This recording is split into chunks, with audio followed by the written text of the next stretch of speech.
Peeps, we are back with another NLX2 podcast. It's the best place to be no matter what day it is.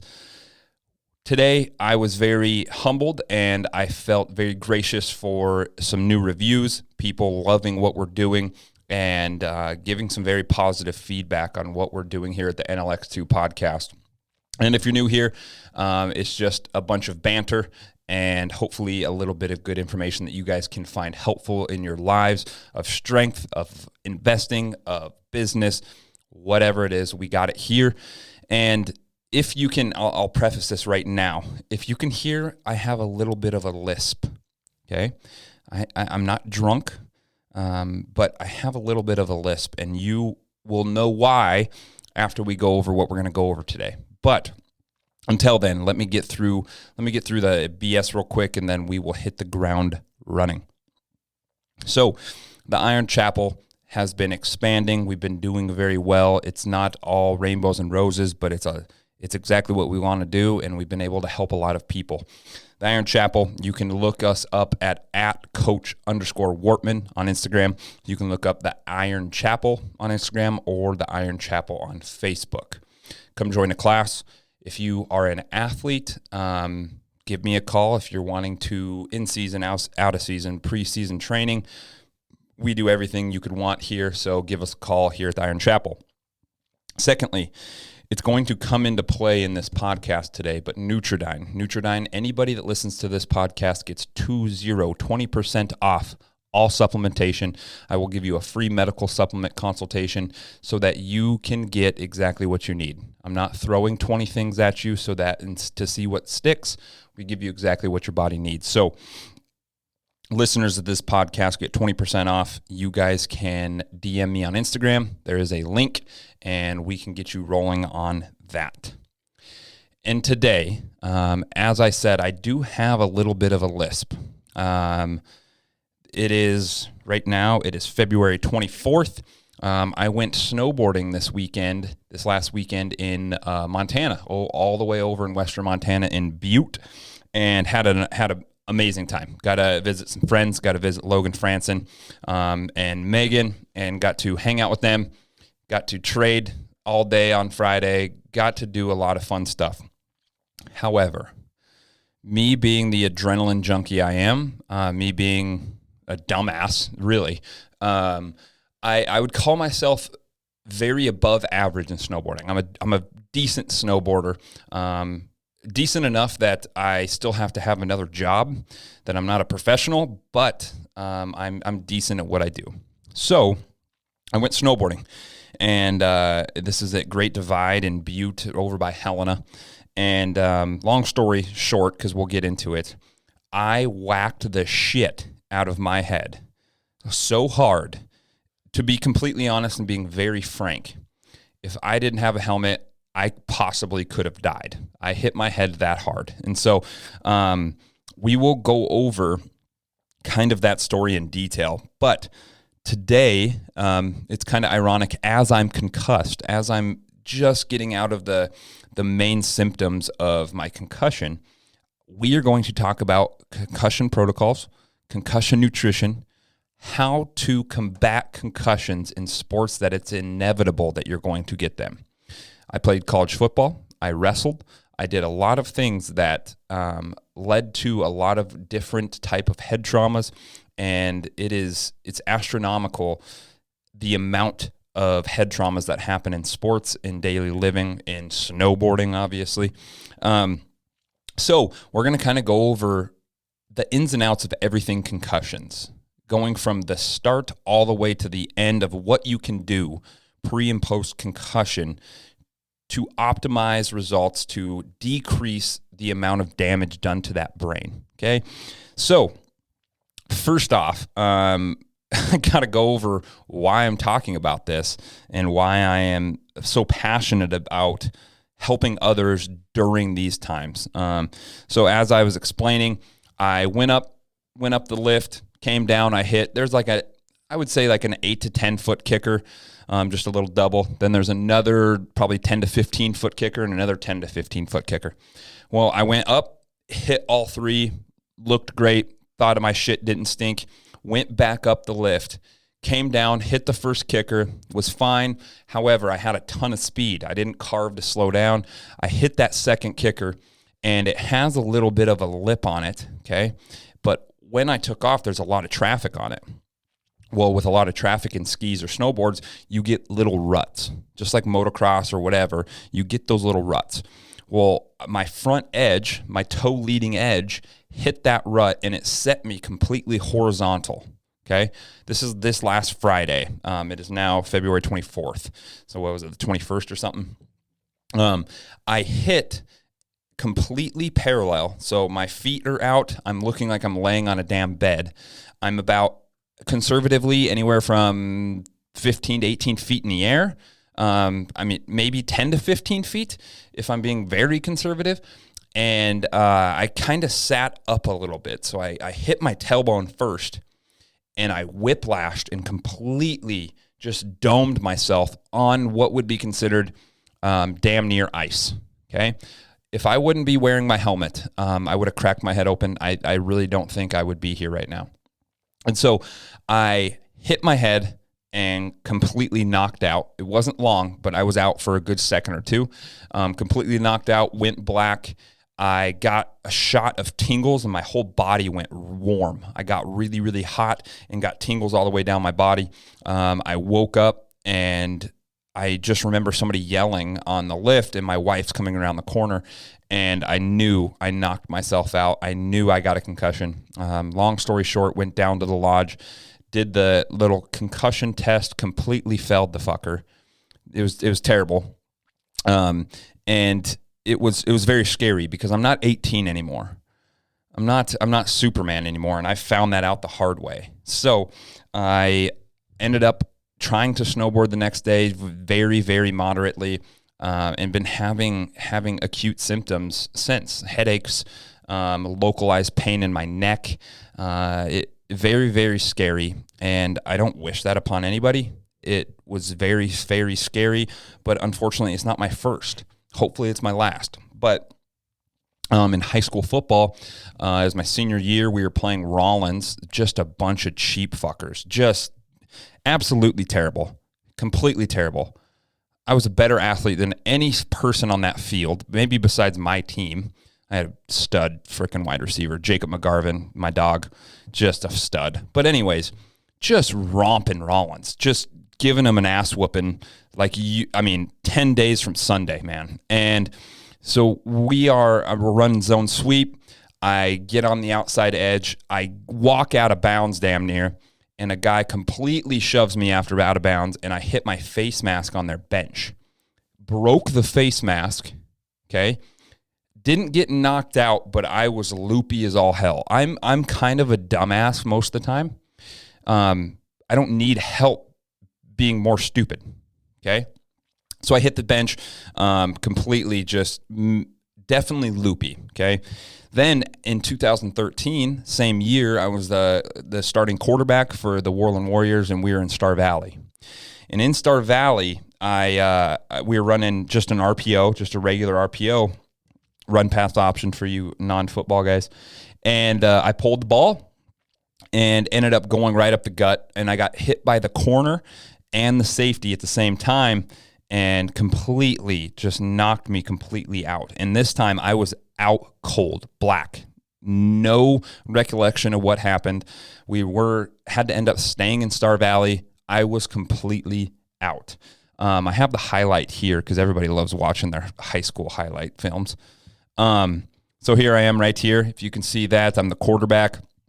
And I give the run pass option. I take it up the middle, and you will see me be completely knocked out. Okay, run pass option, take it up the middle for about 15, truck this kid, boom. I am completely out. I don't remember anything. I got turf all on my face. It is an ugly situation. And I would say that was my worst concussion. However, I didn't hit my head that hard. It was just like a perfect hit. And so knocked myself out there, knocked myself out snowboarding a few days ago. And luckily I've been taking the precautions that I need to. And so that's where we're getting into today is like, how can you mitigate risk? How can you mitigate damage when having a concussion. And so I suffered short-term memory loss when I was in college, and luckily I ended up coming across the ketogenic diet and the aspects excuse me, and the aspects of the ketogenic diet that can assist in issues that you may have when being concussed. And we'll get into why low carb helps and all that stuff. But I went completely ketogenic for 2 years with my buddy Logan. I saw benefits, but however, I never really supplemented. I never actually supplemented the things I needed in my diet to mitigate risk of the damage that I had. And so today we're going to go over, first off, kind of what the data shows. What does the data show? We all know that concussions happen in sports. We all do. But I don't know if you've looked up the data or if you've actually been exposed to the data. It's pretty scary. There's a lot of concussions that happen, and it's not the concussion that gets you. It's the early onset of CTE, the degenerative disease, and it's very scary because it's so prominent. A lot of these studies have shown a very massive range of people that have had them. And so this data right here that we have is from the Legacy Foundation, somebody, a very big organization that has done the studies and compiled them into meta-analysis of many different, okay? I know I got a freaking bad slur. It sucks. I bit 2 holes in my tongue, so that's that. So they ran this study, and it was pretty scary. So every conference within college football, your Atlantic Coast Conference, so your ACC, your Big Ten, your Pac-12, your Big 12, the SEC, all these college football teams participated. There was a few that didn't.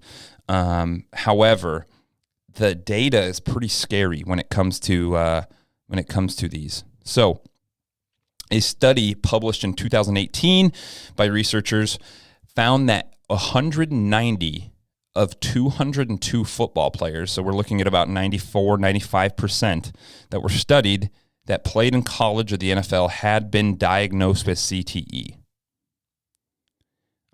I took a pause for a reason. I want you to let that sink in.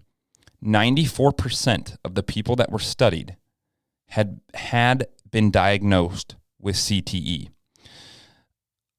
That is astronomical. It's scary. It is very, very scary. And we've seen all the literature that's come out. We've seen the movies that have come out. This is a scary deal. This is not something you just really want to mess around with. And so CTE is not seen outside of individuals with a history of exposure. So military, professional sports, college sports. It's not seen as an early onset outside of these sports. And so there's correlation. There's not causation yet, but there's correlation that's showing that these repeated head traumas are causing this early onset of CTE. And this is a massive, massive study done with most of all the teams in college football. And so from this, we were able to compile studies from a massive study of NFL athletes, of college athletes. Let me pull that up for you real quick. So this study is the all-inclusive, all-encompassing study that is like the flagship study that everybody brings up when it comes to concussions and CTE. And it's fairly scary, people. I don't like scaring people because, it scares me. I just got freaking concussed. And so this is stuff that you have to deal with. But if you do it right, if you mitigate risk, you can come out on the other end better. So CTE is clinically associated with symptoms of irritability, aggression, depression, short-term memory loss, heightened suicidal thoughts that usually begin 8 to 10 years after experiencing repeated head traumas. So a lot of these are coming up after the issue has persisted. So after you've had these repeated traumas, and so that's where it gets you. That's where it's scary. That's where you need to do everything you can in your power to mitigate that. And hopefully we can go over that today for you.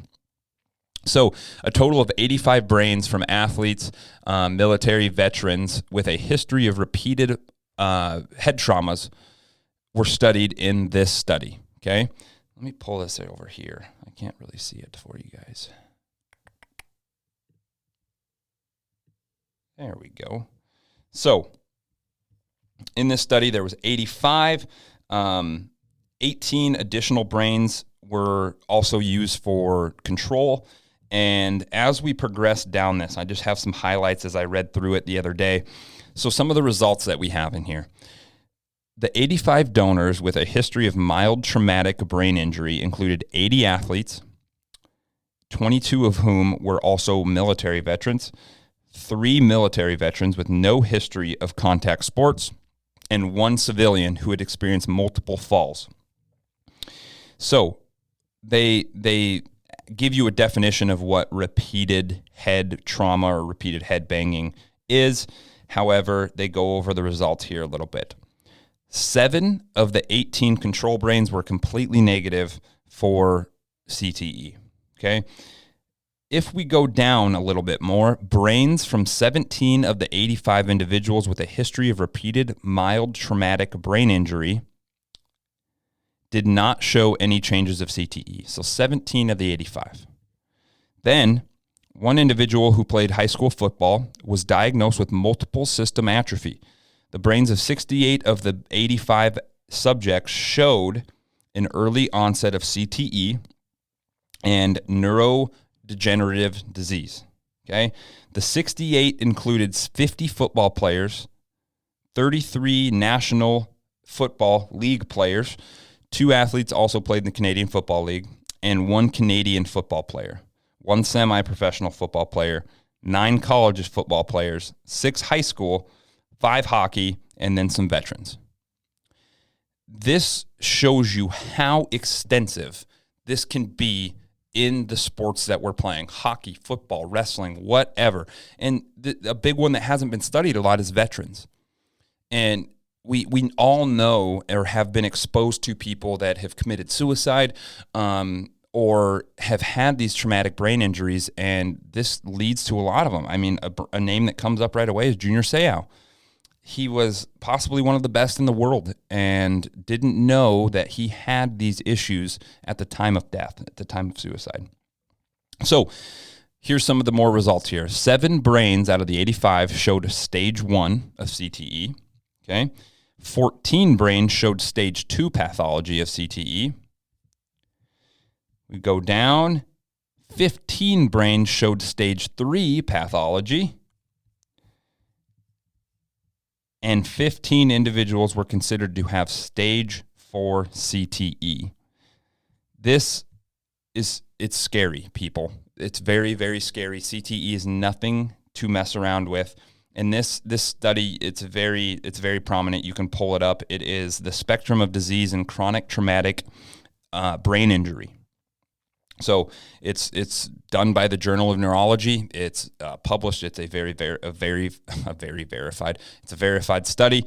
It's something that we have to take a little bit more seriously at this point. And so, if you don't know who Junior Seau is, I hate you. Or you're like 10 years old. But Junior Seau, possibly one of the best football players ever to play the sport. Just a mean bastard. Just would mess people up. And so here's a little bit of Junior Seau's highlights. Junior, when he committed suicide, so he ended up committing suicide, he actually suffered from CTE. He suffered from degenerative brain disease. And nobody knew this at the time. He had all the symptoms. He had all the mood swings, everything you would expect. But he suffered from this without anybody knowing. And so once upon death, his brain was actually given to research, and it was tested positive for CTE. Again, as I said, he committed suicide, and nobody knew that he had these issues until after it happened. And so we've seen all these symptoms and these issues that he went through, and nobody had any idea. And the scary thing is many people, when I say many, a good majority of football players go through this. And I hope to God that they don't end as Junior Seau did. But these are people that have families, that have lives, that you only play football for a very short period of time of your life. And that people are giving up their bodies, giving up their life. Right now, as of today, February 24th of 2021, there are over 4,000 active cases suing the NFL for the information that they knew when traumatic brain injuries were happening. 4,000. So that's just open active cases, people. That's not anybody. That's people that maybe they retired last year. They're not going to see symptoms for 8 to 10 years. Very sadly and scary, this is why I'm doing this podcast. I'm exposed to stuff like this as well. And so I want to help give you guys the tools so that we don't have to get to this point. So as we progress down into the concussion protocols, there is a traditional treatment that is given to athletes that have these concussions. And a lot of the newer research shows that some of these traditional treatments are not what the athlete needs. And so everybody, if you've had a concussion, you know this. You go to your trainer or you go to your doctor, wherever you're at, and you're going to have a neurological exam to some extent. This is testing your vision, testing your hearing, your strength, your balance, coordination, reflexes. All these things are tested. So you do the pen test, you see if your pupils dilate. All these things give you cues to a concussion. And then you go through a cognitive test. This is just a very basic memory test. Are you able to concentrate? Are your symptoms worsening as you do these bouts of testing? That is the big key. Are they getting worse? So you should be able to recall very simple information. And then if it gets worse, you would do a CT scan. So as we go down the list a little bit here, the treatment for this is stuck in 30 years ago, 40 years ago. There's more research that has shown that this is actually not sufficient for concussions now. So one thing that is sufficient, 48 to 72 hours after the concussion, we should have physical and mental rest. Nothing that takes physical capital, nothing that takes a lot of thinking. You want to make sure that you're physically rested. But the biggest thing is back early on when concussions first became very popular, laying in a dark room with no stimulus was like the key thing that every doctor said you needed to do. Nowadays, it's not. That statement is frowned upon. It's just like working out.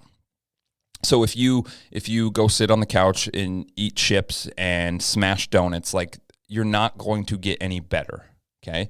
So once the symptoms have started to subside, once the symptoms are almost gone, laying in a dark room with no stimulus is not going to do you any good. We need to get blood flow. We need to make sure that those damaged areas are getting blood flow. That's really what all concussions come down to. Can we get the tissues blood flow to help start regenerating as much as we possibly can? And so then you're supposed to avoid physical activities for as long as you're able. If any of these physical activities increase your symptoms, they are off the list. You do not want to do those. And then as your symptoms start to get better, you want to reintroduce slowly activities that are not increasing your symptoms. Is this riding a bike, riding an elliptical, going on a walk, taking out the garbage, whatever it is, you're going to start reintroducing activities that can help you down the path of getting back to what would be normal or an equilibrium to some extent. So a big thing that is still to this day very prominent, you don't want to take ibuprofen. You don't want to take aspirin. The only thing you would like to take or you should take would be Tylenol. Ibuprofen is a blood thinner. Aspirin is a blood thinner. So you do not want to take those and cause possibly more bleeding. Okay, so if there is a brain bleed, that's not good. You do not want to take those. And this is where Western medicine has failed us in some extent. And I really truly believe in Western medicine. I really do. My wife's an OB nurse. Without OB nurses and doctors and the revolutionary use of OB, we wouldn't be where we're at today. So Western medicine has a place. However, looking at it from a progressive view, looking at it from not a reactive, but a progressive view, can help us mitigate risk, help us mitigate damage, and possibly you can protect yourself against concussions. And this sounds crazy. But this is coming from people much smarter than myself. And so if you've probably heard me talk about him before, but Dr. Robert Silverman, chiropractor, I mean, he has every initial behind his name you could ever think. Dr. Robert Silverman is Rob Gronkowski's doctor and chiropractor. If you know anything about Rob Gronkowski, he seems dumber than a box of rocks. He's been hit in the head so many damn times, and he seems like he's held together by an elbow brace. So his doctor has had to do extensive work to get him to the point where he can still play. I mean, that son of a bitch just scored 2 touchdowns in the Super Bowl and won Tampa Bay the Super Bowl. He's still firing very well, closely on all cylinders. He's getting old. However, he has been able to mitigate damage from different concussions. I don't even know the exact number of how many concussions Rob Gronkowski has had, but it is extensive. The guy has taken some hits. He's delivered some hits as well, but he has taken some serious, serious hits.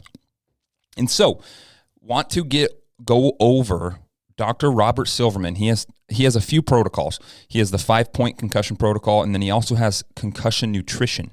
How can we nutritionally aid in protecting and preventing further damage from concussions? So, Dr. Robert Silverman, amazing guy. I actually got to meet him. He's out of this world, very, very smart, and he's made this concussion protocol that has helped tons and tons of people. And so, very, very basically, when the brain is injured, okay, when we have a heavy impact, when the brain is injured, our brain actually starts to release BDNF, which would be brain-derived neurotrophic factors. This is a protein that helps in assisting of rebuilding and regenerating neurons, different neurological pathways, and actually presenting your body with with the nutrients it needs to rebuild. So this is an actual health response from this concussion. The BDNF is the biggest issue when it comes to concussion. So it's considered like the miracle grow of our brains. In the recent past, it's thought that we can't actually regenerate brain cells, which we found that is actually not the case. And so our BDNF gives us the ability to start regenerating brain cells and to mitigate damage that has happened from these concussions. And so the best way, if you can, pre-concussion to stimulate brain-derived neurotropic factors is intense exercise, not long-duration exercise, not running a marathon, intense exercise. Very fast, quick, powerful bouts of exercise to actually upregulate our BDNF in our brains to help stimulate new growth, new neurological pathways as we go throughout our training. However, when we have a concussion, that is not possible. We can't do that. And so this gets us to going through his 5-point concussion protocol. I'm going to go basically over it, and then I'll dive deep. So his first thing when you have a concussion is to look at the musculoskeletal system, okay? We have to make sure we have no structural damage and make an assessment, a chiropractic assessment of the neck, of the spine. From there, chiropractic adjustments, any type of chiropractic care can actually help mitigate these issues, produce more blood flow to the damaged tissues, and help with our recovery, okay? Then you want to be able to treat for balance and visual disturbances.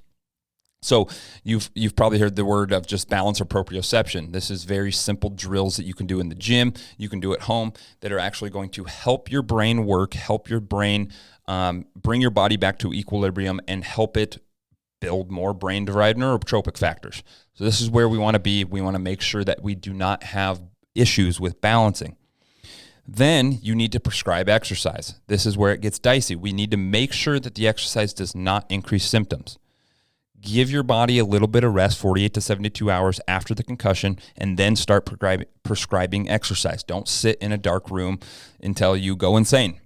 So light aerobic work on the bike encourages more brain-derived neurotropic factors, more blood flow, and helps increase the chance of less damage, okay? So then, lastly, very, very luckily, I have a good friend named Brian Bell, and he has a chiropractic clinic, and he has very, very high-end equipment. Well, he also has laser therapy. So The low-level laser therapy treatment assists in raising the metabolism of our cells at a cellular level, allowing them to help grow and increase, you know it, brain-derived neurotrophic factors. It all comes back to that when we have a concussion. And so we want to get into a proactive versus a reactive approach to these concussions, okay? So there is a set protocol, you could say, of nutrition that can be delivered to the athlete so that we can make sure there's not any further damage to that athlete. So let me pull that up for you real quick.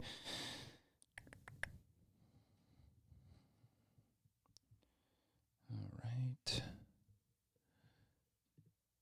So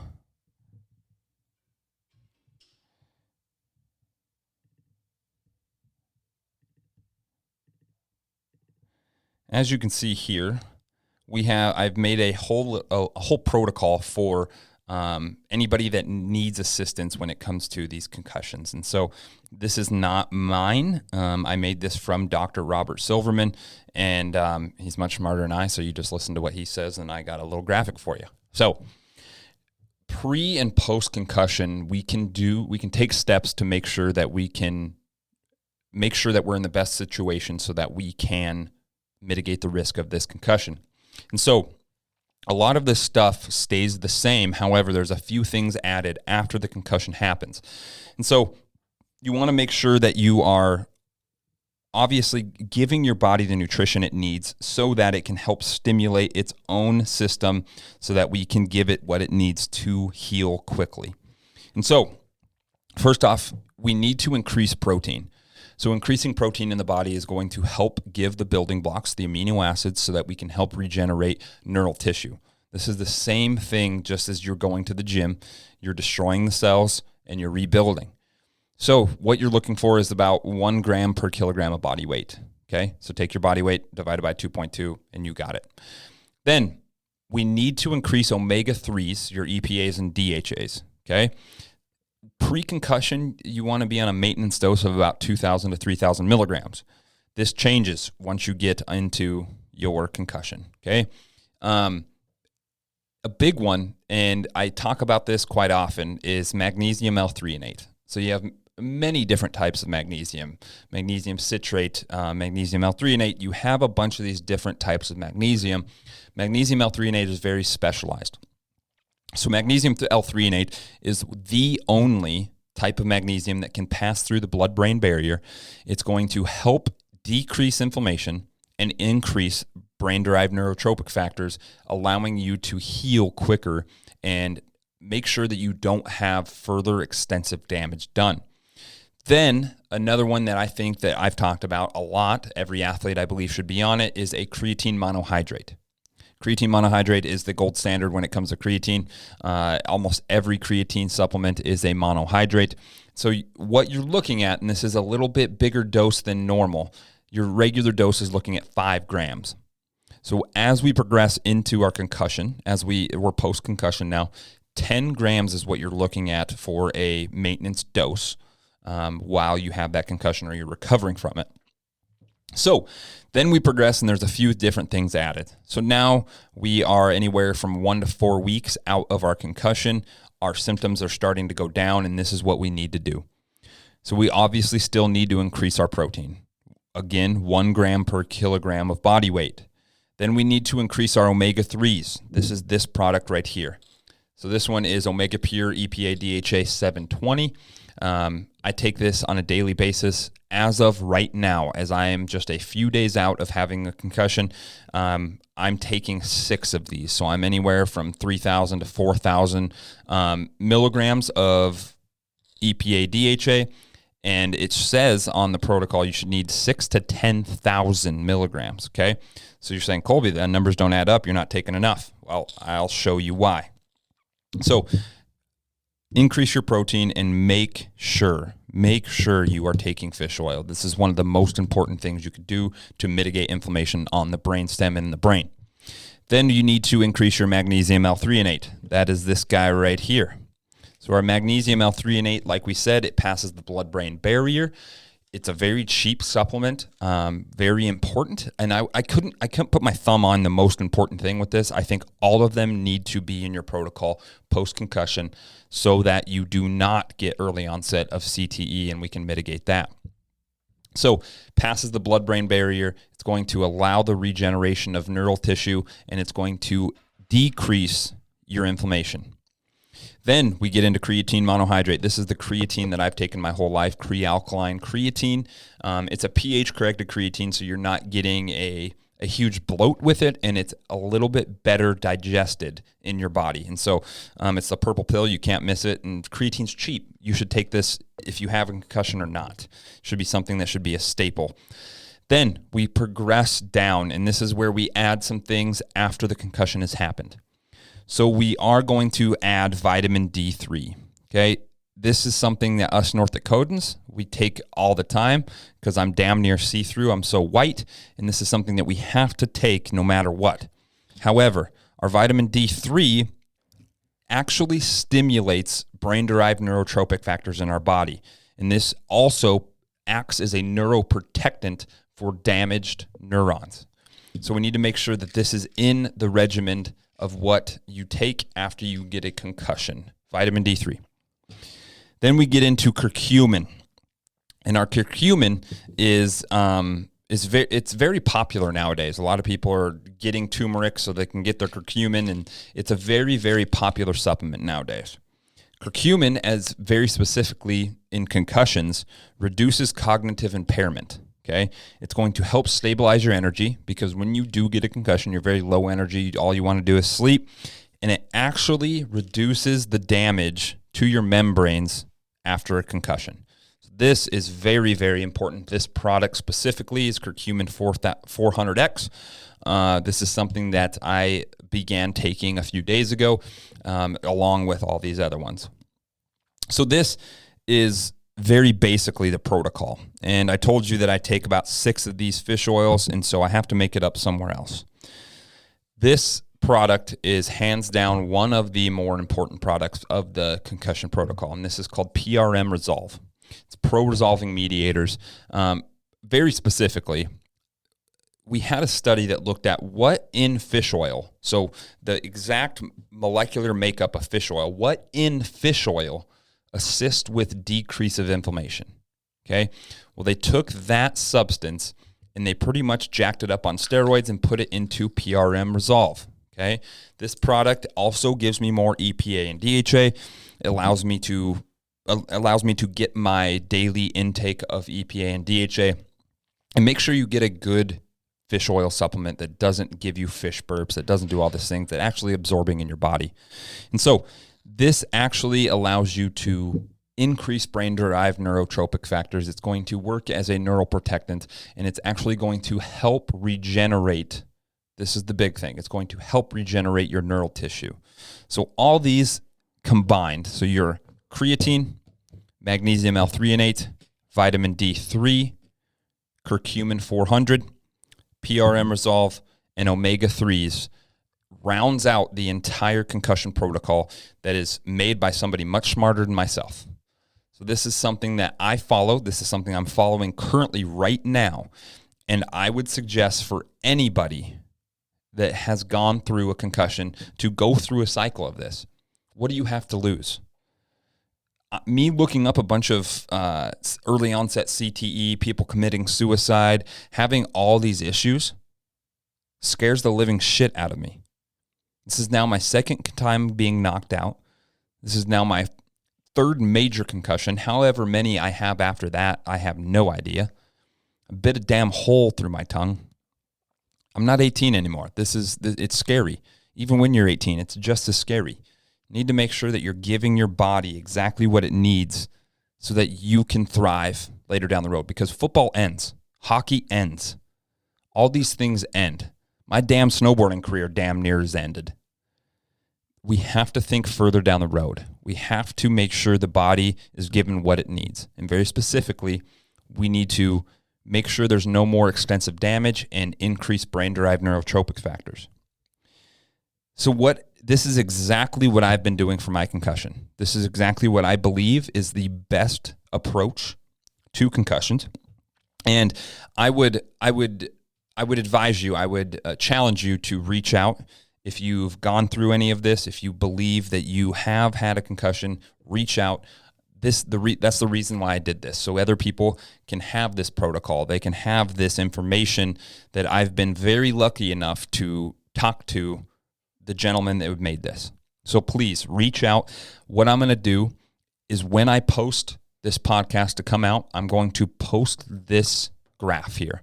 So this graph is going to show you and lay everything out for you that you need for your concussion nutrition. So make sure that you look at this, you read through it, and ask any questions that you may have.